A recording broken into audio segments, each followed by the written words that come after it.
মাননীয় ইমাম যদি বলে সাকিব তুই এখন নিজের জীবনকে কোরবানি করে দে, আমি ইনশাল্লাহ ততটুকু সাহস আমার রয়েছে এবং বলার সাথে সাথেই যাই থাকুক আমার জীবনকে কোরবানি করে দেবো আল্লাহর রাস্তায়। আমাদের হিজবুত তাওহীদের শীর্ষ নেতা ইমাম হোসেন মোহাম্মদ সেলিম তিনি আল্লাহ রাসূলের প্রকৃত ইসলামের ডাক দিয়েছেন এবং তিনি আল্লাহ মনোনীত ইমাম, তিনি আল্লাহর সাহায্যপ্রাপ্ত ইমাম। তিনি প্রতিদিন সংগ্রাম করছে, লড়াই করছে, এজন্য আমরা তাকে অনেক ভালোবাসি। নিজেদের জীবনের থেকেও মাননীয় ইমামকে অনেক ভালোবাসি। বর্তমান পৃথিবীতে যেই ইসলামটা চলছে সেটা কিন্তু বিকৃত হয়ে গিয়েছে।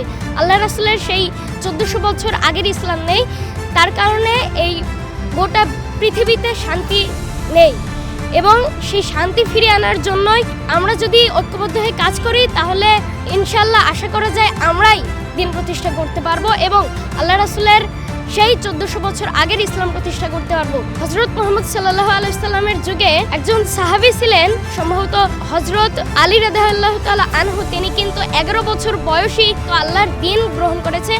আর আমার বর্তমান বয়স যদি বলি তাহলে কিন্তু 13 বছর। তিনি কিন্তু আমার 2 বছরের জুনিয়র এবং 2 বছরের ছোট হয়েও তিনি দ্বীন গ্রহণ করেছে। তাহলে আমি কেন 13 বছর বয়সী একজন যুবক হয়ে আমি দ্বীন গ্রহণ করতে পারবো না? আল্লাহ রাসূলের দ্বীন গ্রহণ করায় কিন্তু কোনো বয়স লাগে না, ছোট থেকে শুরু করে বৃদ্ধ অবস্থায় কিন্তু আল্লাহ রাসূলের দ্বীন গ্রহণ করা যায়।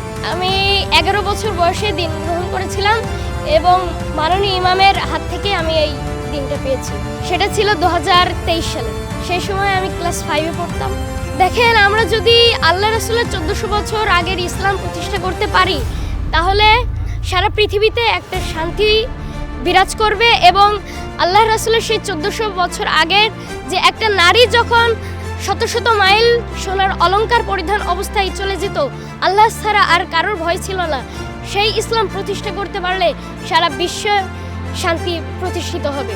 এখন আমাদের লক্ষ্য হচ্ছে আল্লাহ রাসূলের সেই দ্বীন প্রতিষ্ঠায় আমরা কাজ করছি এবং ইনশাল্লাহ আমরা একসময় সফলতা অর্জন করব।